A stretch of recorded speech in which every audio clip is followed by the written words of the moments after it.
Coming up on OTH, Raymond and I cover patch 12.7, Champions Queue split 2 winners, as well as an update to Champions Queue being on pause.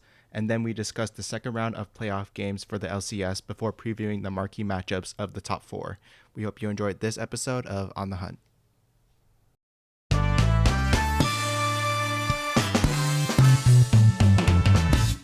Welcome, everybody, to episode 53 of On the Hunt, a League of Legends podcast. I'm your co-host, Chris, aka the Dusty Fingers, because I enjoy my hot Cheetos, dude. And I've probably already used that one before, but I don't know. I think I don't remember hearing Dusty Fingers. Maybe the hot Cheetos part, but you must have had a different AKA. well, I'm using it again, even if I did. Fair enough. And I'm kind of a freak because I like to eat hot Cheetos with string cheese. I've probably told you this before, and it's just something that you gotta try before you knock it. All right, explain to me like the process. Is it like you have a bag of hot Cheetos like next to you on one side and you have string cheese in the other hand and it's just like Cheeto cheese, or do you mash up the hot Cheetos and then dip the string cheese in the crumbs to like make a like hot Cheetos on a stick kind of thing, or what? Give me the lowdown. Yes, so you have to peel the string cheese beforehand, and then you dump it into the hot Cheetos bag, shake it up, like, and then so all of the dust gets onto the string cheese. Okay, And then okay. So you're there's eating some it's like it's a hot Cheeto culinary flavored string process. cheese. I like it, dude. Yes, I mean, like I'm yes, not gonna go do this, but I from the respect outskirts of France or something. But it's pretty good. And joining us today is our other co-host Raymond. What's going on, man? Not much, man. Just just hanging. It's April now, I guess. Trying to process that, get by with life. Yeah, how's the weather where you are? Because it just now started to rain here out of nowhere after being 90 degrees for like no reason. But now it's getting cold all of a sudden. Yeah, we kind of followed a similar thing. It's not that cold here, but it was like super hot last week, and now we're back to like normal kind of like coolish spring temperatures. Not crazy in either direction. For sure. Oh, actually, I just remembered my other AKA that I had planned for this week. And I was going to say something like Fiddlesticks because this week was my birthday or something like Oh, that. right, yeah. Um, so yeah, we're a sweet 27 now, Happy birthday, moving up brother. in the world. How does it Thank feel you, to be sir. so fucking old? I'm in like that weird in between of like the next number that matters is 30, so I'm just hard chilling right now You until know, then, that's fair enough. I like that outlook. It's like and I don't have to worry about anything until then. yeah, it's kind of just like nobody's gonna check in on you when you're like 28 or 29, right? It's just like all like, yeah, call me when you're 30, bro. You can figure out your time. Exactly. And even then, I'll be like, I got a couple more years. True. A couple more years before the Asian aging actually kicks in. Yeah, exactly. Before I start looking like a 20-year-old. Did you do anything How's special? Did you how's go out? What was the birthday like? The big old 27. um yeah, just did a little family stuff and then got some takeout on the day of. Nice. Nothing too crazy. All right, all right. Just kept it a little light. Still might do something tomorrow night as well. Nice. And how is your gaming life, my good sir? It's going good. I told you about that like Picto game I was playing last week, right? I think. I still Yeah, going strong on that. I'm on to like the like 25 by 25-ish puzzles now. I think that's about where I am. So we're going hard in the paint on that game. Um, but otherwise, still just playing some League here and there. Playing still with kind of like my newbie friends. So it's like less stressful games. I don't know. It's like it's less stressful because it's like I know I'm like always I'm better than whoever I'm playing against, but like at the same time I feel like some amount of pressure to like be the one to win the games. right. So it's a give and take, but it's been fun. Yeah, yeah. Like you have to have a play a champion that has some sort of like 1v5 potential at some Right, point, right. It's like or like super hard pickoffs where you could maybe fight like 1v2 and then another 1v2 or something like that. yeah, I think I played one game, and this is always the shit that pisses me off when these games happen. It's like I don't care about losing, but I care when like the enemy like iron players, like if they start to win, they like flame you for being like not an iron player. And I'm like, dude, shut the hell up.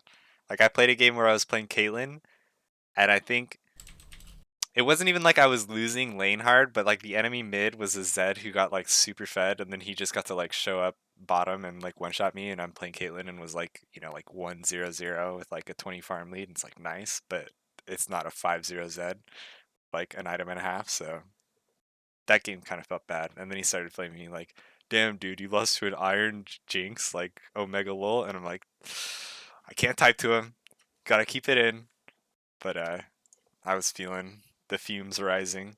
That's pretty funny, dude.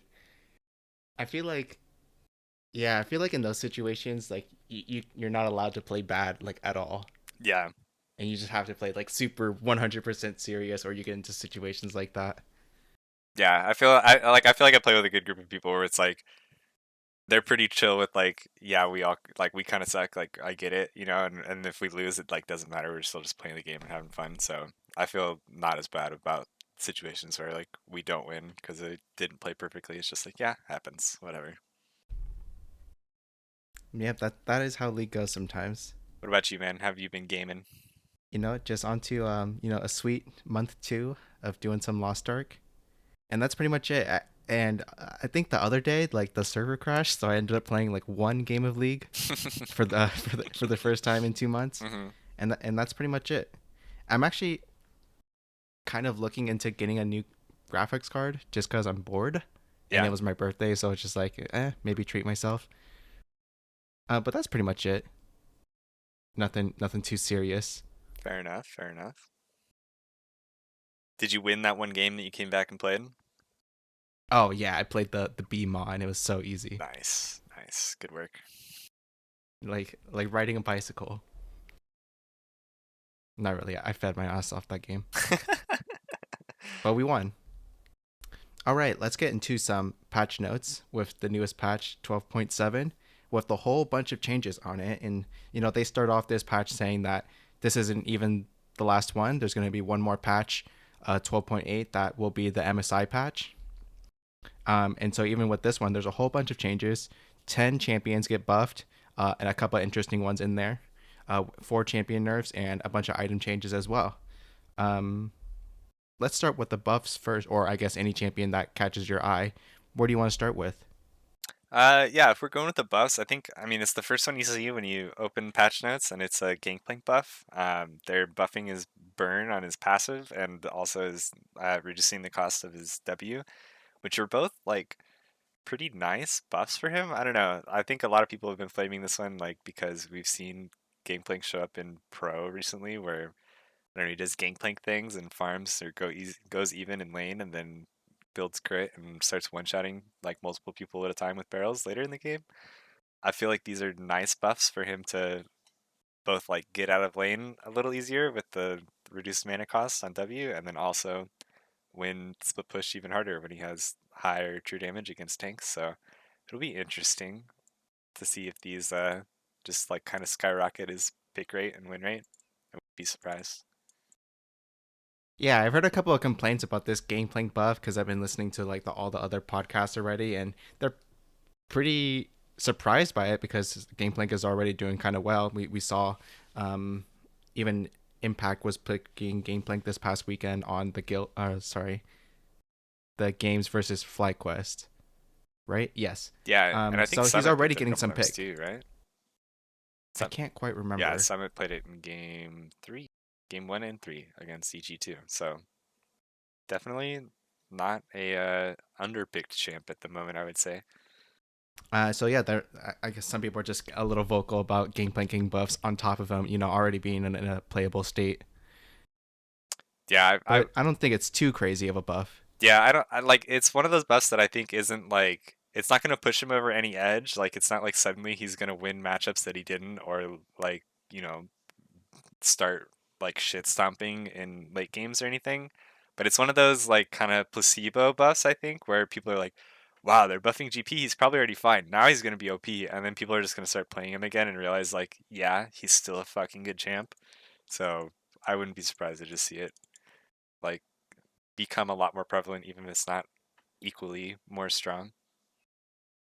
Yeah, and I'm okay with that. I like Gangplank as a champion, and I like seeing him in pro play. And I think he can do well in both like against other carry matchups and tank matchups. So he's like generally playable in a lot of game states and matchups. So I like that he's around, Yeah, I like it too. even if he was one of those champions that like comes back every year or so Right. and like disappears and comes back, kind of like Ezreal and Olaf. Like at some part of the year, like they're They're gonna be gonna be good, and OP. so they're Yeah. gonna be played. Yeah. For me, I want to talk about the Wukong change, where they did a whole bunch of buffs to him, including a buff a buff to his Q cooldown, making his W go over walls, and then also letting his E do more damage against monsters. So there's a whole bunch of like things happening at once that make him pretty. It sounds like it'll be really fun to try him out in the jungle and just kind of hop over walls and do stuff that you couldn't really do with him before. I don't. It's probably not going to be too crazy, like hopping walls with Rek'Sai or anything like that, but just jumping over the small ones and like mid lane or mid lane and bot lane might be pretty fun. Yeah, it does seem like these are kind of like interesting changes. Like you said, I don't think any of them are like too crazy. Like the Q and his E changes aren't like suddenly the champ's OP just by numbers. But the W one is definitely like you just don't know what it's gonna be like to have that ability, you know?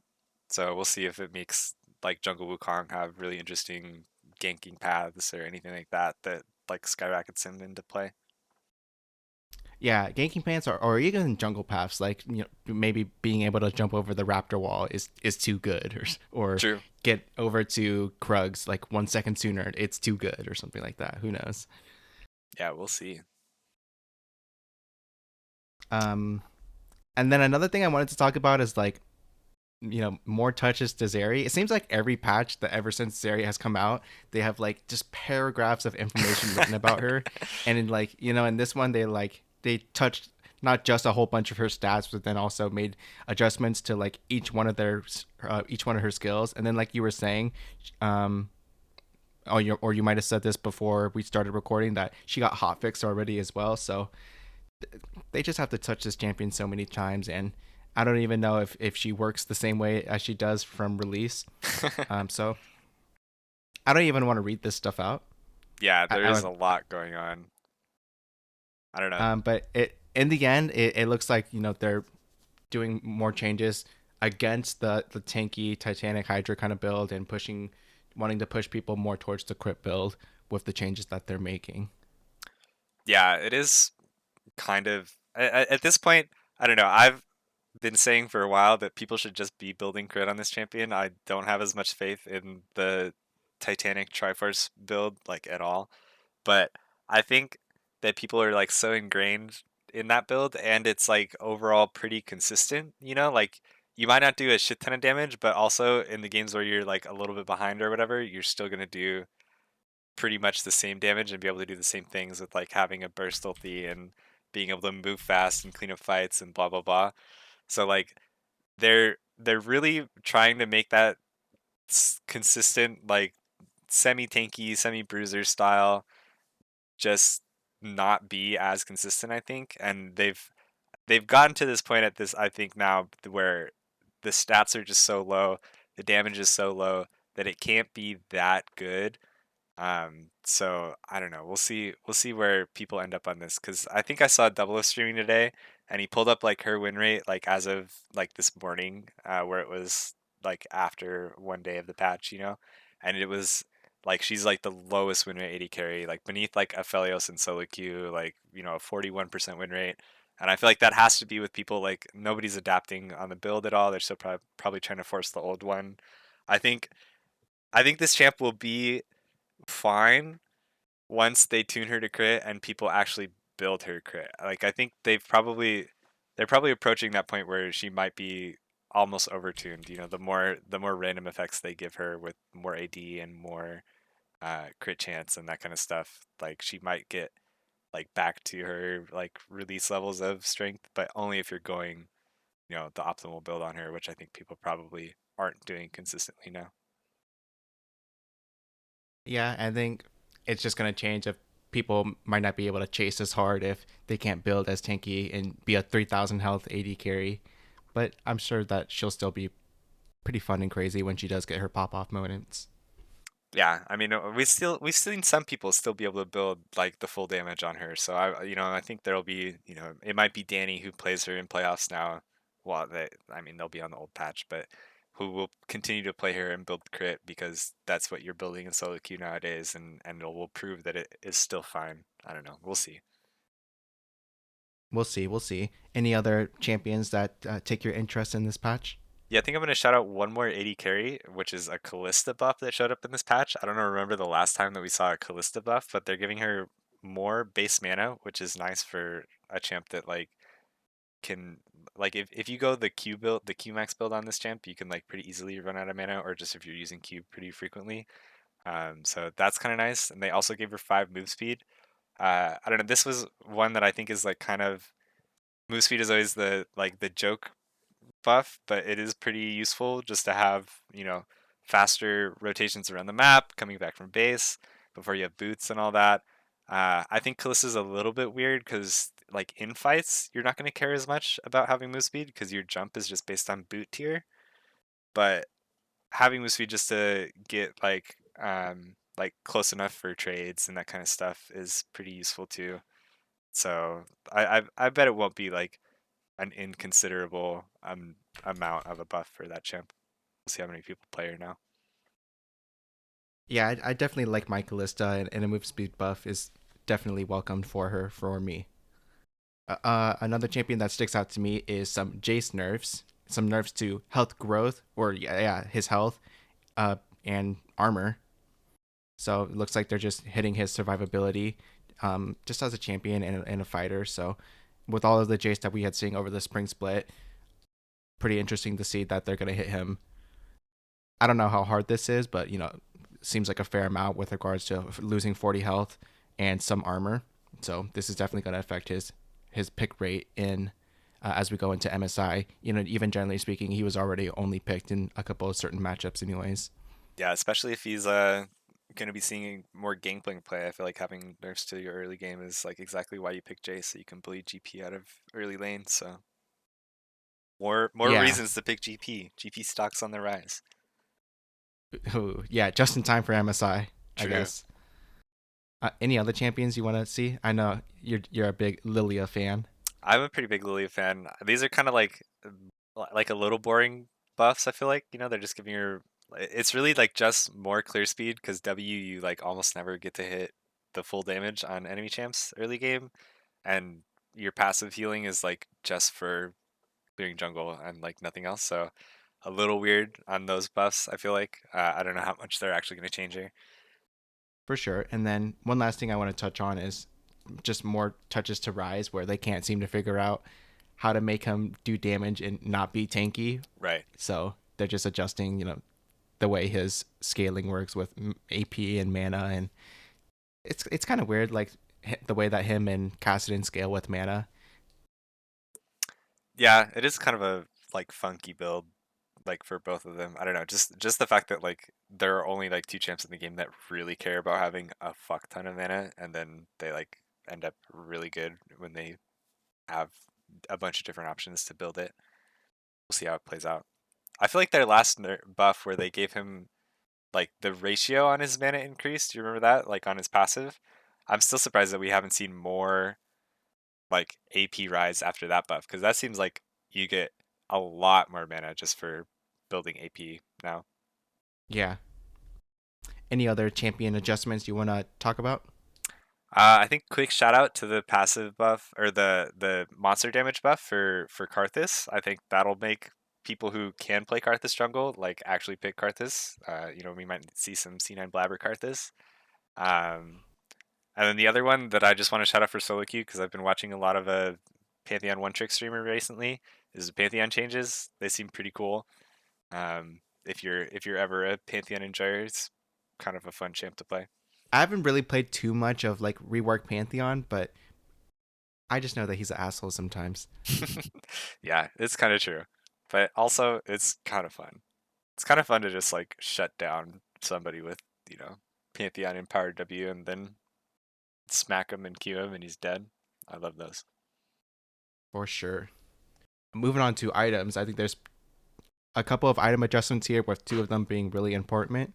Let's start with the Gale Force nerf that hits its cooldown from 90 seconds now to 110, which is like nearly double of what it originally was upon release. So, what do you think about the increase on the active cooldown for Gale Force?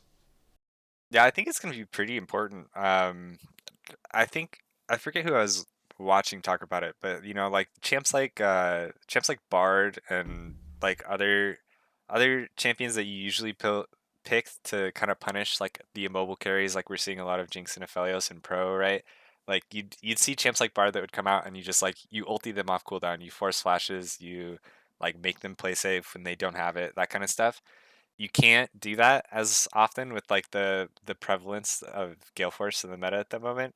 Like I think even at 110 it's probably right around like Bard's like level 1 ulti cooldown. So like stuff like that, just like soft counters, being able to pick champs like that, and makes like Aphelios and Jinx like extra safe when you're able to go Gale Force over Kraken due to the rest of your team comp or whatever.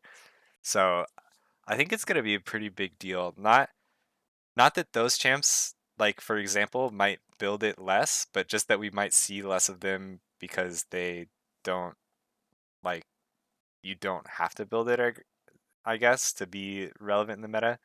Um, I don't know. We'll see. We'll see how it shakes out. But I bet a lot of people still will just default to those champs and be able to pick Gale Force. Like it's not going to shove this item out of contention, but we might see some more Shield Bow users or Kraken users that show up more often.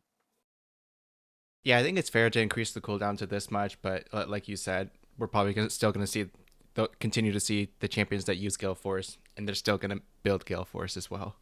I think the other item change here that we could take note of is the nerf to Winter's Approach, or like the Fimble Winter. So it's just an increased cost to um, the cost, obviously, and then a reduction of the health. So just some slight nerfs there to a pretty popular item that gets made with all of these um, kind of tank champions going around. Yeah, I think it's pretty fair. Just like overall efficiency. It's hard. I think tier items are hard to like balance like safely because if it is like really efficient, it's really efficient. Like tier is a great skilling item. Champs that want it. Like you're playing Ornn and it's nice to have the mana in lane. You're playing Gragas, it's nice to have the mana in lane. That kind of stuff. So if it's too good, it becomes pretty obvious because champs will just build it every game. So it's a fair buff or nerf. I mean. For sure. And then anything else in this patch that interests you? I don't know. Shout out to the Time Work Tonic nerf. One of those that I think people have, I think that's a Church of LS thing. Don't take this every game. It's not that useful. Like Tonic and Cookies, go Cosmic Insight, go Futures Market, those kind of stuff. I think this is a pretty good nerf to it as its overall power. If you don't like super value the move speed or like the burst healing for whatever reason, then it's like considerably less effective now.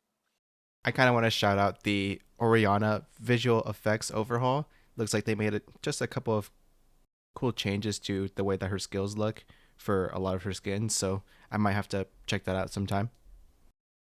Yeah, I feel like visual effects changes are always like kind of neat. Usually they're not so bad. I feel like wasn't there like an Elise change that a bunch of people didn't like the new Elise buffs, something like that, or not a buffs but visuals. Yeah, they changed Yeah, her spider webs. yeah. I don't know. Sometimes they go pretty bad like that, but I don't know. I feel like nowadays it's just like you're. It's often just like way more modern compared to these champs that have been around for so long. Used to be. All right, and then with this patch, we'll also have a couple of new skins coming out with Arcana Ari, Hecarim Rise, and then a Zaya and Rakan pair, which I'm pretty happy to see again now that I know that I think they made like Phoenix Zaya a couple of times ago, but never a Rakan skin with that, so that felt pretty bad. Yeah. How do you feel about these skins? I think they're pretty sick for like personal reasons. Yeah, I think I always like these splashes. I feel like these are the like sickest like splash line. The skins I think are pretty cool, but I don't know that I'm like super interested to buy like any one in particular. But I like them. Yeah, I like the look of the splash arts, but also the in-game models look kind of cool. Like I think the Ari one looks like a really sick Mega Man boss. Yeah, I I can see think that. the Rakan one kind of looks like a Final Fantasy kind of character to me. The Bard one or the Rise one, it kind of has like this Assassin's Creed kind of feel, and it looks like a pike skin, Yeah, oddly. honestly, true. The hood is like pretty cool, but yeah, definitely a Pike vibe. And then Zaya is just pretty solid overall, and like the way that Hecarim's lance is like sticks out with like such a vibrant color. It's pretty cool as well. So I like this whole skin set line. Yeah, me too, me too. No complaints here. All right, so we're 25 minutes in. Just got done with the patch, so you know this is going to be a long episode. We'll Let's head see on how to the some. LCS goes, dude. Honestly, I don't know how much I have to say about this week's LCS. Yeah, pretty much the same actually. So kind of thank God there's a little bit else to talk about. True. Let's head on over to Champions Queue, which we could have talked about last week actually. Because there was a kind of stuff going on with like Danny putting out his thoughts on Champions Queue and stuff like that, and why he doesn't play it, but now he has been, so on and so forth. But the second split of Champions Queue has come to an end, so the players are getting paid out once more. In first place, we have CLG Dokla, followed by C9 Sven, CLG Breezy, Golden Guardians Pride Stalker, EG Kaori, TL Core JJ, C9 Malice, Teamless Jensen, IMT Arrow, Golden Guardians Ole, and Yukino. So pretty cool to see that Dokla is at the top this time, and I think that he's been putting a whole bunch of like effort to maintain this kind of status in Champions Queue, and that kind of gets us into I guess some kind of drama where like it seems like a lot of people have given up on Champions Queue as of late, with there's just a whole bunch of long queue times because there's less players playing, and then it's also low key the off season for some teams, and then so some of those players aren't playing anymore, and then all the academy teams are kind of busy with their playoffs and or being knocked out of contention as well, and then just some of the other teams are still in playoffs and blah blah blah blah blah blah blah blah. Before we get into like the article that also went out this week, what do you think about I guess the pro players not participating in Champions Queue as much anymore? Yeah, it is like I don't know. I think it's definitely a bit of a weird topic. Like there's been a like you said, I think like almost every champ or not every champ, but every player has come out at this point with, some kind of twit longer or like, whatever. They have to vent their opinion. Somebody has to talk about it. It's like the Will Smith thing. Everybody has their own take. Um, but I don't know. It doesn't seem like that crazy to me that now is like a downtime for it. Like you said, there's so many different reasons why, some players might not be playing it as much. For the players that are at this point on off season to the players that might still be in playoffs, but the further you get in playoffs, the less you like want people also in playoffs to see anything about your strat, or your gameplay. So I could see reasons for them to not play also. Um, I don't know. It's definitely it's always going to be this like debate about like perfect practice versus like quantity of practice and this and that. And I think we've seen a lot of different takes from or different angles about this topic. Um, stuff like Darshan talking about like practice strategies and habits and those kind of things too. Um, it doesn't. It's like I'm not worried. This just it does seem like a downtime, like an expected downtime kind of, and then um, at the same time,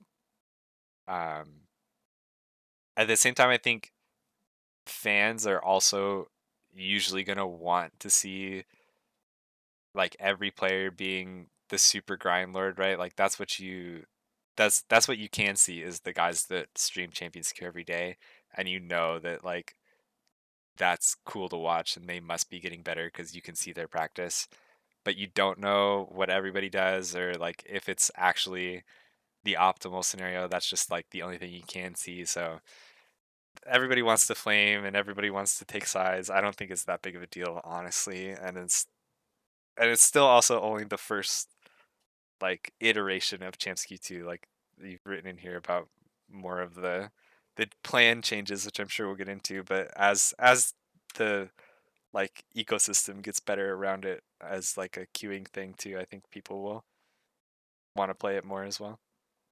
Yeah, I think my take on it all is that a part of me understands if people don't want to play Champions Queue at the times that it's available, which is like the evening time. I think it's like 7 to 1 a.m. or something like that. Yeah. Especially after like a whole day of doing scrims or something like that. Just know that I will respect you a whole lot more if you do that. So players like Dokla, Ole, who have been on the grind. So some of the EG players, like JoJo, or how he did it in Split One. Like just know that I respect you a lot more because you're doing this whole lot of practice, and then you have this kind of passion for the game to want to keep playing and participate in the avenues where you could get really good practice and then contribute to the pro ecosystem as a whole. And then people have been putting out these things of like, oh, here is the pro LCS teams and the amount of champions queue their teams have played for all 10 teams. And some teams are, I would say, yeah, disturbingly low, and I would question why are you guys playing pretty close to 0 games in champions queue. That I guess that's kind of alarming, whether you want to whether you like practicing one way or another, or Hmm. whether that's because you have other obligations maybe to your organization or different parts of your contract that you have to uphold, um which was a shame. I wish that Champions Queue does get utilized more, because I think that's a cool way for other. I think it's a cool way when players get to play with other players from other teams, and maybe you get to like find out that maybe Spica and Blue would get along really well and would want to play with each other on a team or something like. And that's not something that you might ever know Yeah. until they get into like a voice comms game, and maybe they mesh really well or something like that, and so on and so forth. Like maybe there's a whole lot of people who they want to play with Lost and stuff like that, or Tactical, or even or Shenyi, stuff like that. So I hope that it gets used more in the near future. And then so let's get into the article that was put out, I think, yesterday, which had a few key points in it, like you were kind of alluding to. They're going to be putting Champions Queue on pause now that the second split is over, considering that it's a bit of an off season at this moment for many of the teams, a majority of the teams, and that it'll be coming back May 31st. So there'll be like about 5 or 6 weeks with no Champions Queue. And then when it returns, it's going to have a new MMR system, because the current one, it's really, you just get like I kind of think it's match with other people randomly. yeah, I think it's like just trying to fill roles, and it's +10 LP for a win and -5 LP for a loss. Like doesn't matter who's on what team. Yeah. And then the minimum for participating in Champions Queue is being raised from Master to Grandmaster. And also, the voice comms aspect of Champions Queue was originally opt out. So you're forced to join in Discord, and then you either have to take it upon yourself to deafen or leave. But now it's going to be opt in, so the default is no voice comms, and you have to choose to participate. Um, which I don't really care one way or another. I Yeah. hope that they do use voice comms, but yeah, I'm kind of with you. Like I guess I don't care. Like if people are gonna be on break, maybe some people go back to Europe for a little bit. Maybe some people go home, or they're not gonna be at their facilities, and maybe it's just the the amount that Champions Queue would be used would be pretty low in this quote unquote off season. Mhm. Um, Especially if a whole team is going to leave and go to MSI. That's, I guess that's 5 players who wouldn't be using it. I don't know, man. Like I It's weird. I I hope don't that know. when we come back, I hope that there's like a revival of it, which is kind of weird to say that. Like it does feel like it's dying in like the first 3 months that it's been out. Yeah, I don't know. I feel like it's almost just like there's bound to be periods like this anyway, right? It's kind of a like compounding thing too, because it's if one of the complaints is that queue times are long, right? Then as soon as queue times hit a certain point and they're too long, then some people stop playing, and then they get longer because there's less people playing, and like it's gonna compound on itself. I feel like with less people playing overall, just because of the off-season timings or whatever, it will get to that point quickly because you don't have a lot of people to start with, even when everybody's playing. Because it's this limited pool of pro players. So I think I think a lot of people want to be mad just like because people always want to flame the players like about practicing not as much or too much or what I don't know. People always want to flame the players. That's just what you do as a fan. So I think I think it's fair enough. We'll see, dude. I don't know. Like I think I kind of get it too from the perspective of if you're Riot and you have to like give out money too, like when you're these people that aren't going to be playing like very often, if you go home then you're just gonna feel like, man, well now there's no reason for me to play at all. If I'm gone for 2 weeks and then come back for 2 weeks and there's already people who've put in 500 games into Champions Queue the split, like there's no chance that I have at the money, so I'm not gonna play the split anyway. Like there's so many reasons why you don't want to have just like super low participation for any amount of time. So I'm kind of am fine with them closing it off too. For sure. Any other thoughts on this whole Champions Queue shenanigans? Nah, dude. Honestly, the thing I always think about whenever like the talks about like practice quality and quantity stuff comes up, and I think Darshan talked about this if you read his tweet longer at all. Um, I still think like Riot kind of drops the ball by not providing pros with some way to like script scenarios for League. Like that the only way you can play and practice is like actually through full length games. Like that you can't the fact that you can't like chrono break into a like one of your LCS matches and like have your academy team play out the side of the enemies and like redo a Baron fight or something like that. Like those are things like you should be able to do, or you should be able to set up like X, Y, and Z scenarios and not have to literally play through scrims against other LCS teams. Like that's crazy to me that that's the only way to play the game like at a professional level. Yeah, or even like starting the game off at like 15 or 20 minutes and with 10,000 gold and like 8,000 on the support or something like that. Like, Yeah. yeah, just having different situations of like, okay, let's just start in the middle of the game, and it'd be kind of awkward if there's no towers down, but at least it would be something else. Yeah. Yeah, yeah, Uh, or even a training area for more than one person Right. Yeah. At the least, like let at people the very do least. like 2v2 combos together. Yeah, I get you. All right, let's move right into the LCS playoffs. Last week we had C9 versus Golden Guardians, ending in a 3-0, as well as FlyQuest versus EG, ending in a 3-1, favoring EG. So let's go ahead and start with the C9 versus Golden Guardians game. And I think the week before we were talking about being worried about C9. Maybe Golden Guardians could actually steal a couple of games or win the whole thing themselves. What do you feel about C9's? Would you call it a bounce back? They were able to beat Golden Guardians pretty handedly. What do you think? Yeah, it was definitely good for C9. I don't know. I think the reasons for similar reasons that I felt bad about C9 winning last week, I also feel bad about like Golden or sorry, C9 losing last week. I also feel bad about Golden Guardians losing this week, where like it felt like they had a plan going in on what they wanted to play, and then in game one, the enemy team picked a comp that like clearly didn't let them play exactly their game plan, or like you could do your game plan and still lose, right? Like they're picking this Nocturne pick, Golden Guardians was, and diving, the ADC or the support, and they'd kill the ADC or the support, and then they'd get aced with the rest of the team like living, like.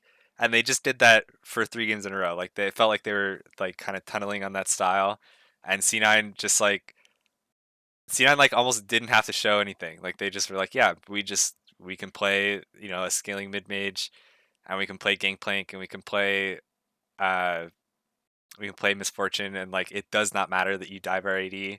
Like she's just gonna ulti and get off whatever damage she can. Like like it felt like just so easy for C9 that I I'm like they should have won. I'm glad for them that they won, but also I'm not like impressed that they won either because it felt like Golden Guardians didn't put up much of a fight.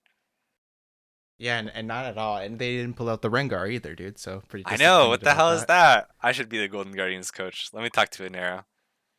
Yeah, I don't really have too much to say about either series. They kind of just both both squads kind of just ran over their opponent. And with regards to the EG versus FlyQuest games, it was like FlyQuest had a super big lead in game two and then still barely managed to win that game. So like the feeling was just like, oh, we have to watch like more games of this. Like Right. with it pretty easily being favored in EG's side. So I don't really have too much to say about either series, and other than like, yeah, that's kind of what I expected the result to be, and now we're just going to be moving on with the playoffs, and this weekend just kind of had to happen for the tournament to proceed. Is Yeah, kind of how I feel about it. we're back to the same top four, right? Like that's what I thought last week too, where it was like, these top four, I feel good about these being my top four teams of the league, right? Like everybody, those series, like I think were pretty good, and then now they proved, yeah, we were right. Like they should be the top four. Like we're good, and now we get to see them play out the losers bracket from there. All right. So, well, is there anything else you want to say about last week's games of C9 versus Golden Guardians or EG versus FlyQuest? I'll say about the EG and FlyQuest match that I think it's probably a pretty good sign uh for EG that they didn't get like tilted from like that game two loss. Like that game was like a pretty back and forth game and like a super weird one that they ended up losing to a backdoor, right? Like it was like a really weird late game kind of scenario. They went to like I thought there were like multiple others in that game. Maybe that was a different game. Um, but they yeah, I think there were multiple elders in that game that they had to secure to win it. Like it was like I don't know, just kind of a wacky game that like you feel like they should have won earlier, and the fact that it took so long for them to find the win is like, or for them to only lose in a backdoor would feel like pretty frustrating in the sense of it being a 5 game series. Like I could see a world where FlyQuest pulls off a win in that game and EG's just tilted and it loses game three, and then suddenly you're down 2-1, and FlyQuest just has to coin flip another game to win. But they came back and won the next two games pretty easily. Jojo was playing these control mages instead of playing assassins or lane dominant characters too. So like I think that's like all good signs for EG, even if again we're feeling like maybe FlyQuest wasn't as good as we had hoped they would be, or whatever the case might be. But like I think it's a good look for EG out of that weekend. Yeah, I think so too. Actually, I actually kind of feel pretty good about EG after this weekend's games, and that makes me pretty excited to see them play against C9. Actually, who I would say if we can go ahead and just move into next week's games with C9 versus EG and Team Liquid versus 100 Thieves, I can I predict that C9 would win, but I'm rooting for EG if that makes sense. Yeah, I think that's fair. I think that's fair enough. I don't know. I think I'm with you too, especially if C9, like I don't know. We said it last week, or I said it last week. Like this might be the only way that C9 can play it. Now they've proven that they can play like a second comp, kind of. So now we'll see if EG can push them to make them show at least three. Um, if they've figured out both of the comps, then and have ways to play around it, then I can see C9 losing those, and I'm not going to be disappointed if they just try to like hard force those two ways to play also. So I don't know. I like the way EG's playing. Definitely should be a close matchup in that one. Yeah, and with the prevalence of Ornn, this whole playoffs kind of set. We've seen it around the world, a whole bunch of teams playing Ornn. I don't know if you were able to catch like the G2 run as well. They played a whole bunch of Mm, Ornn. yeah, Um, and BB was I getting just solo see, kills, baby. yeah, I see impact to like being able to take control of the Ornn and not summit so much as a Ornn player, and I feel like that's going to be a really big part of the series this weekend. Yeah, that's true. I don't know. Impact is definitely like more on the side of being the like the very knowledgeable top lane player. A lot like we saw C9 played 100 Thieves, right? In the first round, they lost 100 Thieves. Yeah. Yeah, I think because in that matchup, right, we see like someday like really able to neutralize the Summit train kind of. I mean, a lot of that is closer, but like someday being the one willing to play the Ornn and willing to just like yeah, you're not gonna like I'm not gonna win this lane, but you're not gonna shit stomp this lane either, and that's all we need to worry about. Like Impact is totally the kind of guy to do that as well. And they have like that overlapping champ pool of like Gangplank plays, Mara plays. Like I I think it'll be a pretty interesting series to watch from that perspective. Yeah, and I think that um, Fudge has been pretty solid lately, but I'm looking forward to see if JoJo can really have a huge impact on this series and be able to stand out because he's gonna have to go a little above and beyond to overcome the consistency that Fudge has kind of shown this split. Yeah, that's true. I think JoJo's probably like one of the only mid laners that's gonna make Fudge like really work to do like what he wants to do in games. I think Fudge is the guy. He knows that like, oh, I'm just gonna pick a control mage. I'm just gonna scale. Like I'll do what like the team needs to do for sure. And like not that he's bad in lane. Like he's a good laner, but he's not always like I like he's not always like forced to try in lane. I think or like have Yeah, to like yeah, like just really playing a whole beat bunch of people. Victor lately and stuff like that. Yeah, I mean he's got Blabber, he's got Summit, like he knows I don't have to be the one to carry this game, right? Berserker's gonna be the late game carry. Like I'm just the guy who has to be there and scale and like chill. And he'll do that pretty often. But if JoJo's gonna like force him to play the early game out and plays it well, then that'll be cool to watch too. A Yeah, good I test see where for you're him. coming from. And with that, I'm pretty excited with about C9 versus EG because I think there's a couple of interesting matchups that go on across the map, and yeah, these two teams are a bit of conflicting playstyles as well. Where I see EG as kind of a wild card team, and C9 as having a style that they're trying to stick to, or at least manage to get through the rest of the playoffs with.